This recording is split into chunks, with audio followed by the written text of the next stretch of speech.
My marriage didn't end the night I threw a punch at Harbor and Oak. That was just the first time the truth decided it wanted witnesses. Harbor and Oak sits on the water like it knows it's better than you. Glass, dark wood, white linen, the kind of place where the bill comes in a leather folder instead of a little plastic tray. I'm in my one cheap suit, the navy one with the shiny elbows, trying to pretend it belongs there. Across from me, Jenna glows in a red dress that doesn't feel like it's for me anymore. Low back, clean lines, the kind of thing people notice when they walk by. Her lipstick matches it, some shade the salesgirl probably called statement or power. I notice the structure before the feelings, like always. The way the ceiling beams line up with the windows, the even spacing of the tables, the soft jazz coming from a live trio in the corner. Upright bass, piano, a guy on sax who looks tired. Couples are scattered around us, all doing the same quiet performance. Leaning in, smiling too wide, checking their phones when the other person isn't looking. It's like everyone agreed to pretend they're fine for 2 hours. Our table has a candle, a polished little cylinder of glass with a flame that flickers every time the door opens. I keep watching it between sentences. 7 years. I say, lifting my glass. My voice sounds steady, which feels like a small miracle. We made it. Jenna smiles, but it doesn't reach the corners of her eyes. She raises her wine. To new chapters, she says. Not to us. Not to 7 more. Just new chapters. The words land in my chest and sit there, heavy. I let them pass like they're nothing and take a sip of my beer. She checks her phone under the table. Quick glance. Screen down again. Reflex. I tell myself it's an email. I've been telling myself a lot of things for a long time. The waiter comes, does his little script, specials, chef's recommendations, the ribeye everyone posts pictures of. I order the salmon because it's cheaper and I'm still the guy who thinks about the mortgage first. Jenna orders the ribeye and a second glass of the same wine without looking at the price. I used to like watching her order. Now I just watch the math. We go through the standard anniversary questions. Remember our first place? Remember that broken futon? Remember when we couldn't afford real silverware? We say the lines, but the warmth isn't there. It feels like running diagnostics on a machine we already know is failing. I lift my glass again, trying to pull us back onto some kind of track. 7 years, I repeat, forcing a small smile. Not bad for a guy who married up, right? She laughs, but it's thin. Yeah, well, new chapters. There it is again. New chapters. Like I'm the book she's already halfway out of. The candle flickers. I watch the flame bend, straighten, bend again. My heart isn't racing. It's counting. 1 beat, 2, 3. Jenna? A man's voice says behind me. I know who it is before I turn. I've heard that voice on speakerphone, in the background of her late-night strategy calls, in stories about big clients and bigger opportunities. Confident, smooth, always a little amused. Mark Preston, VP, her boss. Mid-40s, gym membership, good posture. A man who's been told yes enough times to assume it's the default. I turn my head and he's already leaning in, hand on the back of her chair like it's muscle memory. Not a question. Placement. Didn't know you were here tonight, he says to her, not to me. You clean up well, Lawson. He doesn't mean me. She lights up in a way she hasn't all evening. Mark, she says, her voice brighter, higher. You found your way to the good side of town. He chuckles. This is my side of town. Then, finally, he acknowledges me with a nod. Eric, right? I give him a single nod back. That's me. My tone is neutral. Years on job sites taught me how to keep my voice flat while my brain runs numbers. He squeezes the back of her chair. We were just talking about you in the office, he says to Jenna. Your deck for Friday? Solid. Really solid. You should come out afterward. There's a new rooftop bar a few blocks from the conference hotel. Just us two. We'll talk about your future. Just us two. Your future. My heart doesn't spike. It narrows. Beat, beat, beat. Jenna doesn't flinch. She doesn't say, I'm with my husband. She doesn't say, that's not appropriate. She gives me a quick glance, like she's checking if I'm going to embarrass her. then looks back at him. That look is what hits me, not fear, not guilt. Just calculation. "Friday's packed," she says, but there's no conviction in it. She's not shutting a door. She's testing the hinges. Mark smiles like a man who already knows the answer he's getting. "Make room," he says. "People like you don't stay where they are for long. You're wasted in your current situation." He says it lightly, but the word hangs there. Situation. Not marriage. Not life. Situation. He doesn't look at me when he says it. He doesn't have to. I feel the humiliation in quiet ways. The way my fingers tighten around the stem of my glass. The way my jaw locks just enough to ache. The way my back straightens, as if better posture could change the fact that I'm being treated like a temporary detail. The jazz keeps playing. Plates clink. Somewhere behind us, someone laughs too loud. At our table, the air goes thin. Jenna gives one more little shrug that isn't a yes and isn't a no. Non-answers are where affairs live. She doesn't defend me. She doesn't defend us. She just lets his words sit there like they belong. That's when something in me stops trying to explain this away. Beat, beat, beat. I don't explode. I don't shout. I don't flip the table like the internet comments would later claim. I just sit there, swallowing the fact that I'm no longer a husband in this scene. I'm a placeholder in a suit that doesn't quite fit, watching a man test drive my wife's future in front of me. Mark claps my shoulder like we're buddies, says something about catching you both at the bar, and walks away, already scanning for the next conversation worth his time. Jenna takes a long drink of her wine, eyes on the tablecloth. She doesn't apologize. She doesn't even fake outrage. The candle between us sputters as the door opens again, a draft cutting across the room. The flame shrinks, stretches, then steadies back into a small, stubborn point of light. My heart keeps counting. Calm, controlled. Not because I'm okay, but because something in me is done pretending not to see the crack that's been running down the middle of my life for years. Everyone thinks the story starts with the punch they saw online. The clip of me standing up at Harbor and Oak and putting my fist in a man's face. They're wrong. This is where it really started. Me in a cheap suit. My wife in a red dress that wasn't for me. Her boss inviting her out, just us two. While I sat there like empty furniture. What I did next. The thing that turned into headlines, comments, and strangers picking sides, that's coming. But before that, you need to understand this. The punch wasn't the beginning. It was just the moment all the hidden cracks finally lined up where everyone could see them. Seattle does gray like it's a religion. That morning was a standard issue. Low clouds, wet streets, light trying to punch through and losing. I was at the kitchen counter making the same lunch I'd made for years. Turkey on wheat, mustard, one slice of cheese because cholesterol runs in my family. The bread was a little stale, but it held.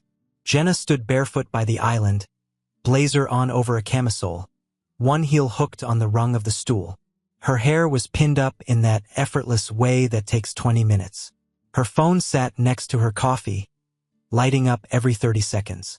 Every time it did, her hand moved without thought. Screen down, face away. "Big day?"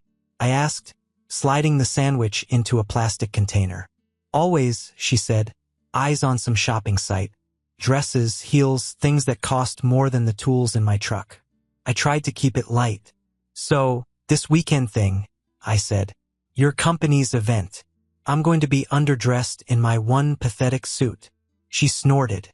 "Eric, that suit was pathetic 3 years ago. Please don't make me regret bringing you. It reflects on my brand." My hand paused on the sandwich lid. "Your brand," I repeated. She finally looked up. "Yeah. Some of us are trying to move up. Not everyone wants to die in steel-toe boots." It wasn't the words that hit. People say worse. It was the way she said it, like it was already decided. She was climbing. I was dead weight. "Right?" I said. I snapped the lid on the container a little harder than I had to. Wouldn't want to drag the brand down. She rolled her eyes and went back to the screen. "You know what I mean. I just married down in some areas. Professionally. It's fine. It worked for a while." The knife in my hand felt heavier, even though all I was doing was cutting a tomato. I didn't argue. You can't argue with someone who's already rewritten the story in their head. Later that week, same house, different kind of quiet. Our bedroom smelled like dust, laundry, and the faint, permanent trace of job sites baked into my skin. Jenna was in the shower, music playing from her Bluetooth speaker. Her phone lit up on the nightstand. Over and over. Buzz pause. Buzz pause. I didn't move at first. I spent years not moving. Then it buzzed again and the name on the screen showed up like it had been waiting. Mark Preston. The preview flashed. Friday rooftop drinks? Need more than boring husband energy. Wear the red again. Still thinking about it. No emojis. I didn't need them. My body didn't get hot. It went clear. Quiet. Like someone finally read the diagnosis I'd been dodging. I picked up the phone. My thumb didn't shake. I opened the thread. It wasn't the first message. It never is. There were weeks of it. Late night strategy talks, turning into compliments. Compliments turning into jokes. Jokes turning into you deserve better than.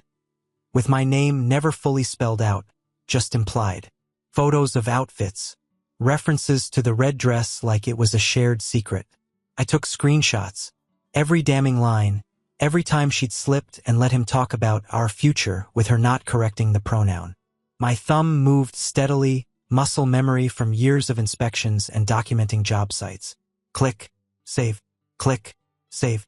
No yelling, no pacing, just work.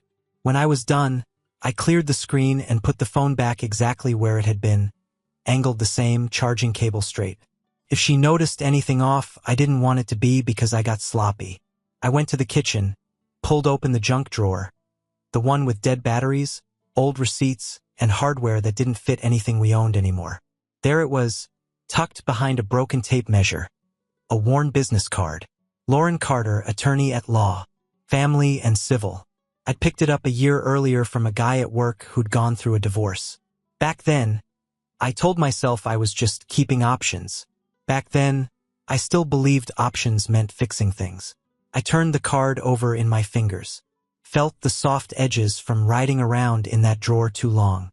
My chest felt hollow, but my hand was solid. I took out my phone. Not hers, mine.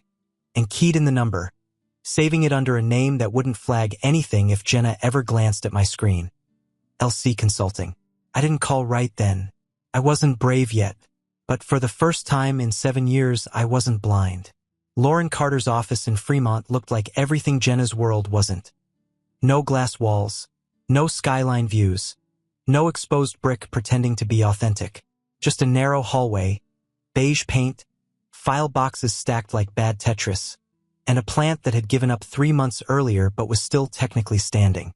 She stepped out from behind a door with her name half peeled on the frosted glass. Early 40s, brown hair pulled back, simple black blazer, flats. No performance. Eric Lawson? She asked. Yeah. She shook my hand. Firm grip, no squeezing contest. Come on in. Start from the top. I sat in the chair across from her desk. Metal frame, thin cushion. No attempt to make me comfortable. Weirdly, I respected that. I told her everything. Not like a confession. More like a report. The texts. The red dress. Him inviting her out, just us two. The stuff about boring husband energy. The late nights. The cologne. I didn't mention feelings much. Just timestamps, details, patterns. The way Jenna's phone lived face down. The smell of a man's aftershave on her hair when she rolled into bed at 1 a.m. The rooftop bar messages. Lauren listened without interrupting. Pen tapping lightly, eyes steady. When I finished, she sat back. Okay, she said. First thing. Stop arguing with her feelings. I frowned. I haven't even confronted her about the screenshots yet. Good, she said. Don't. Not yet. You arguing with her is giving her the chance to rewrite the story before it hits paper. You don't win that game. So what do I do? She turned the pen in her fingers, then slid a yellow legal pad across the desk to me. You prepare. Dates, times, screenshots, anything that shows a pattern. You don't yell, you don't threaten, you don't give speeches. You get ready. I looked at the pad. Feels Sneaky. She shrugged. Sneaky is changing your password, hiding your phone, and gaslighting someone when they notice. Quietly documenting reality. That's survival. And for the record, quiet, organized men scare people. They assume you're clueless until the day you're not. That line landed. Quiet, organized men. I'd spent years being quiet and unorganized, just enduring. I nodded slowly. So I just live with it until I have enough. You live next to it, she corrected. You stop feeding it with arguments. You don't beg. You don't bargain. You act like a man who might leave. She walked me through basics, community property, division of assets, how Washington handles infidelity without calling it that in the paperwork. It was all dry, ugly math, but under it was something I hadn't had in a long time. A plan. By the time I left her office, the rain had started again. Seattle doing what it does. I stepped outside, pulled my jacket tighter, and checked my phone. Jenna had texted a photo of that red dress hanging on the closet door. Still good for Friday? Don't be late. Please try to look like you belong there. I stared at the screen. My thumb hovered over the keyboard, ready to fire back something sharp, something wounded. I deleted what I typed and just wrote, I'll be there. On Thursday, I stopped by a men's store that smelled like expensive leather and cologne that wasn't mine. I didn't buy a new suit. That would have been a lie. I bought a navy tie. Simple, clean. Paid in cash. One small thing that was just mine that night. Friday evening, Jenna walked into the living room wearing the red dress Mark had asked for. The same one from the texts. She spun once, checking herself in the hallway mirror. Well? She asked. I adjusted my new tie in the reflection. You look like you're auditioning for a life you don't have yet, I said. She froze, eyes cutting to mine. The temperature between us dropped 10 degrees. What's that supposed to mean? Nothing, I said. You said you didn't want to be late. We drove to Harbor and Oak in silence that felt like a funeral procession. Same car, same route, same city. The only real difference was me. For the first time in 7 years, I wasn't going there hoping things would magically fix themselves. I was walking straight into the night my marriage was finally going to stop pretending. Valet took the keys like I didn't exist. Just another dented sedan in a row of leased imports. Harbor and Oak glowed behind him. Glass doors, warm light, the kind of lobby that smells like money and fake citrus. Inside, the jazz trio was back at it. Different songs, same mood. Candlelight on every table. Linen that probably cost more than my whole outfit.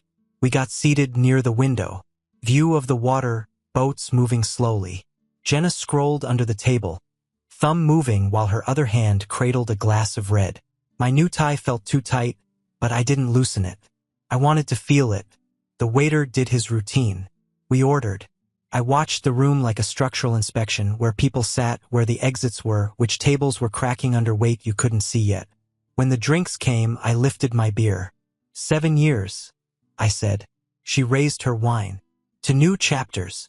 Same line. Same little twist in my gut. Before I could answer, the air shifted. A familiar voice close.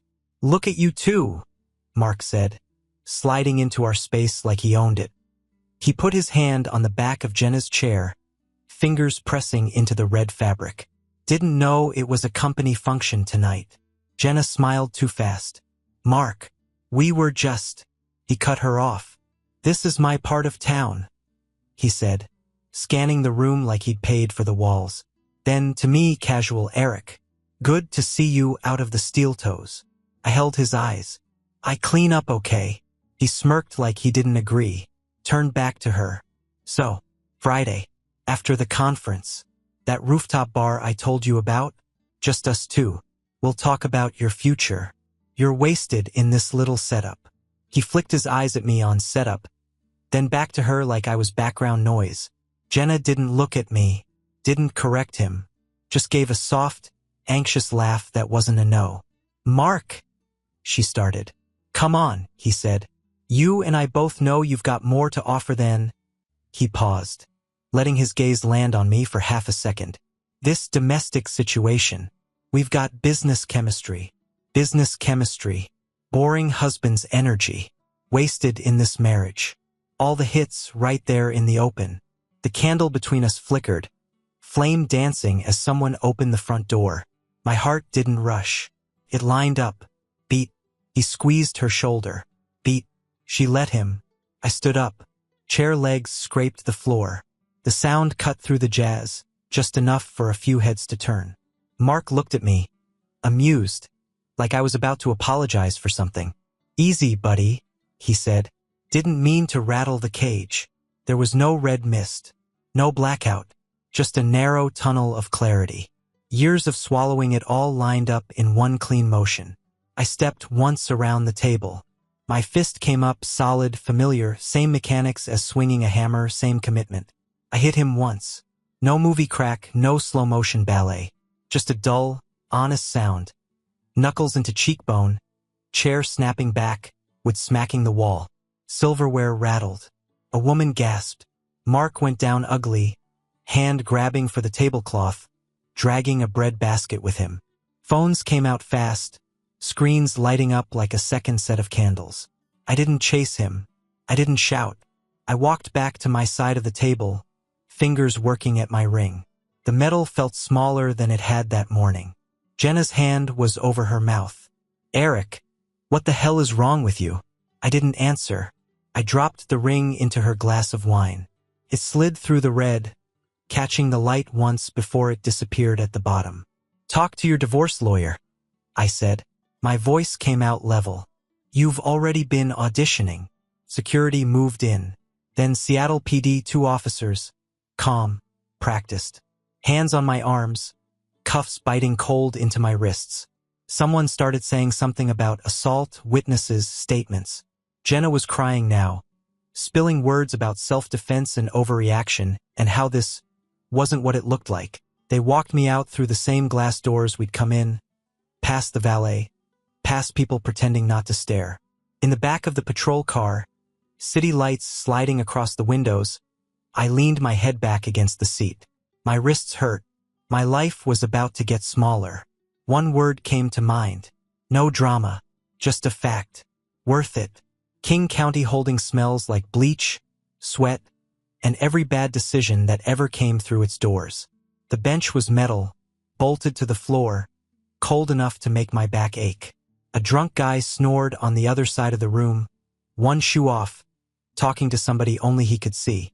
Fluorescent lights hummed overhead, too bright to pretend this was a nightmare. Regret doesn't whisper in places like that. It stands next to you and waits. An officer opened the door. Phone call. They handed me a landline like it was 1998 again. I stared at the keypad for a second, thumb hovering over Jenna's number out of habit. I dialed half of it, hung up before it rang, and punched in Lauren's instead. She answered on the second ring. Eric. No question. You saw it, I said. It's already online, she replied, papers shuffling in the background. We'll manage it. Don't talk to anyone without me. Be honest, not dramatic. Honest, not dramatic. That part one could handle. Morning came in pieces, paperwork, a bored nurse checking blood pressure, another cell, another bench.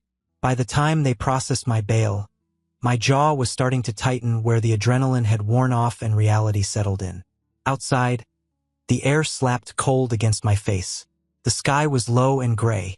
Seattle again doing its thing. Jenna was waiting by the curb, hair a mess, makeup smudged.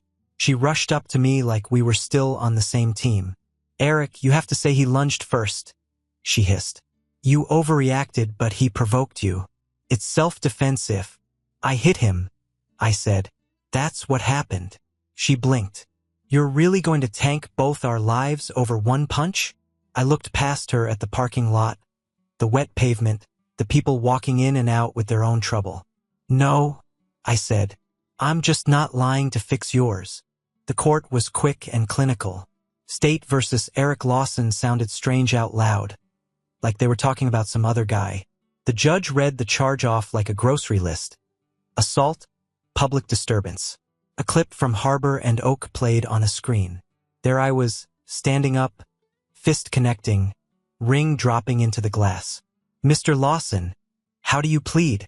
Guilty, I said. No story. No speech. The prosecutor waited for me to launch into excuses. I didn't. The judge gave me 6 months probation, mandatory anger management, fines that made my stomach clench. He asked if I understood the conditions.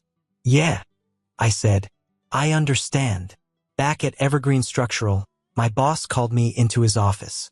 Door closed, blinds half-tilted. That corporate execution silence. Eric, he started, not meeting my eyes. Given the publicity, we're putting you on unpaid leave until this blows over. Or until you find someone quieter, I said. He winced. You're good at what you do, but clients Google. You know how it is. I did. I packed my desk into a cardboard box. Mug, stapler, a photo Jenna had already stopped earning years ago, and walked out past steel columns I'd helped calculate, wondering if any of them would still be standing when my name wasn't.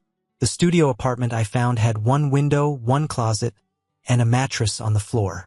The carpet was thin, the walls off-white, the kind of place you don't bother decorating because it feels rented from your own mistakes. Anger management met on Tuesday nights in a community center that smelled like old coffee and floor cleaner. Folding chairs in a circle, a box of stale donuts in the corner. The facilitator, a guy in his 50s with kind eyes and a gut, went around the room. Road rage, bar fights, bad parenting moments. When it was my turn, he nodded at me. Eric, why are you here? I punched my wife's boss in a fancy restaurant, I said. A couple of guys snorted. Was that your angriest moment? He asked. I thought about 7 years of half-truths, phone flips, little cuts disguised as jokes. About the calm way I'd taken screenshots instead of screaming. About sitting across from Jenna while another man invited her out. Just us two. No, I said. The angriest I've ever been was every year I stayed and called it loyalty. The room went quiet. For the first time, I started to understand that courage wouldn't have been the punch.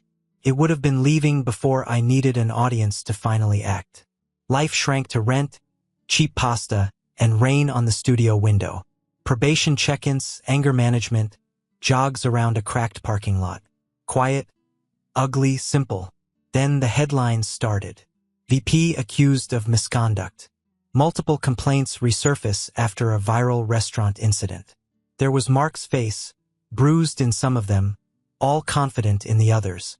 Articles about late-night mentoring, hotel bars, careers that somehow stalled when women said no. I got an email from a name I didn't recognize, Lee Seung-gwin. You don't know me. I reported him 2 years ago. HR buried it. After your punch, they reopened everything. Thank you. I forwarded it to Lauren. She called that afternoon. You didn't start the fire, she said. You just knocked over the table so everyone could see it was already burning. A week later, Jenna emailed. Fired. Blacklisted. This affects both of us. Like we were still a unit. I forwarded that to Lauren too. No reply to Jenna. Filing for divorce was signatures and copies. Our whole marriage boiled down to bullet points. Dropping the envelope in the post office bin made a soft, final sound. That night, I buried my wedding ring in a trash bag. No speeches. Just gone. Evergreen never called back, so I stopped checking. I sent out resumes to places with websites that looked 5 years out of date. Firms that cared more about calculations than branding. A small outfit in Tacoma. Walker Structural. The office was a converted warehouse with bad coffee and good drawings pinned to corkboards. Ben Walker met me in steel-toe boots and a flannel. Gray in his beard, pencil behind his ear. I Googled you, he said. Yeah, I answered. Everyone does. Do you regret the punch? I thought about it. I regret waiting until it was crowded. He nodded once. You build clean? You show up? You don't bring drama here. I do the first 2, I said. I'm done with the third. He hired me. Life got small but solid. Early trains. Quiet drafting room. Jogging around a little lake near my studio. Eggs, rice, cheap meat, no one criticizing what I wore. The first night I slept straight through. I realized peace doesn't feel grand. It feels like nothing is exploding. Lauren shifted from lawyer to just Lauren. Coffee without files. Jokes about my celebrity anger phase. Evenings talking football and bad clients, not my ex. I ran into Jenna at a grocery store once. Hoodie, dark circles, basket full of instant noodles. You ruined 3 lives, she said. 2, I corrected. Yours and his. Mine's finally getting better. When she asked if we could, at least be friends, I shook my head. I don't do demotions, I said and walked away. Ben called me into his office one afternoon. Thumb on an email. Local ethics panel, he said. They want someone who's screwed up publicly and lived. Interested. Lauren's voice was in my head. Tell it straight. Stay seated. No one-liners for the cameras. The panel was 3 of us on stage, me, an HR director, and a consultant who said authenticity like it paid her per use. I talked about stress cracks in bridges and in marriages, how failures are only sudden to people who ignore the hairline fractures. Then Q&A. A voice from the back. How does it feel to hit someone and turn yourself into a hero? Jenna. Hoodie, arms crossed, anger doing what makeup used to. The room snapped tight. The moderator tried to shut it down. I stopped him. I'm not a hero, I said. I hit him. I pleaded guilty. I lost my job, my marriage, and a lot of money. That's mine. His choices and yours? Not mine. Slow, uncomfortable applause. The right kind. Months later, Lauren and I got engaged. No kneeling, no audience. Just a ring I paid for in full and a quiet yes. When a cousin's photo of us laughing went mildly viral, Jenna commented, "We were married 7 years." I typed one line, "You were married to my wallet for 7 years. Then I blocked her and went back to my life. Time didn't fix anything. It just kept moving until what felt raw turned into background noise. Articles started popping up that had nothing to do with me. Major settlement against Preston and Company. VP ousted after internal review. Words like pattern, culture problem, failure of oversight. Same stuff Lauren predicted laid out in paragraphs. Then another set of documents, public record Jenna never thought I'd see. Personal bankruptcy. Debts listed where vacations used to be. Harbor and Oak turned into case number something versus Lawson, Jenna. Guys at work asked if I felt vindicated. I answered like an engineer. The stress test caught up with the load. That's all. At Walker Structural, HR called me into a small conference room. No tension in the air this time. We're recommending you for team lead, they said. Your work's clean. Clients trust you. People like being at your jobs. I thought about the man who sat at Harbor and Oak and let another guy talk about his wife like she was a promotion. That guy didn't lead anything. Yeah, I said. I can handle it. A podcast wanted me to talk about the punch that changed corporate culture. I said no. I'd already spent enough time being a moment instead of a man. Instead, I spoke at a small engineering conference. No cameras, just notebooks and coffee. I talked about bridges, risk, and early warning signs. I mentioned stress cracks you can see if you stop pretending you're fine. The room nodded like they understood more than I was actually saying. Mornings started to look the same in the best way. Walks along the waterfront, ferries sliding across the sound, air smelling like salt and diesel. I'd text Lauren coffee or silence, and usually get both in return. Sometimes we'd sit on a bench and say nothing for 20 minutes, just breathing in a life that didn't need defending. I thought about those 7 years with Jenna less like a curse and more like a measurement, how far I'd let myself drift from the man I was supposed to be. Every compromise a few inches, every swallow insults another foot. One day you look up and you're a mile offshore. Now my worth is tied to structures that stand. A woman who looks at me like I'm a person instead of a stepping stone, and a mirror I can face without flinching. I still go past Harbor and Oak sometimes.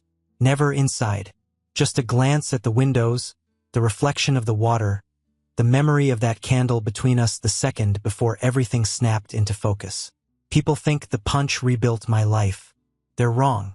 The punch just made noise. What rebuilt my life were the lines I drew afterward, what I would and wouldn't be part of anymore, who I would and wouldn't protect, what I'd tolerate from myself most of all. So I'll leave you with this. You're in that chair. Your spouse is glowing for someone else. their hands on the back of that chair like they own it. Everyone's pretending it's just playful office talk. Do you walk away? Do you stay quiet? Do you do what I did? And more important than that, whatever you choose, what are you going to do the day after?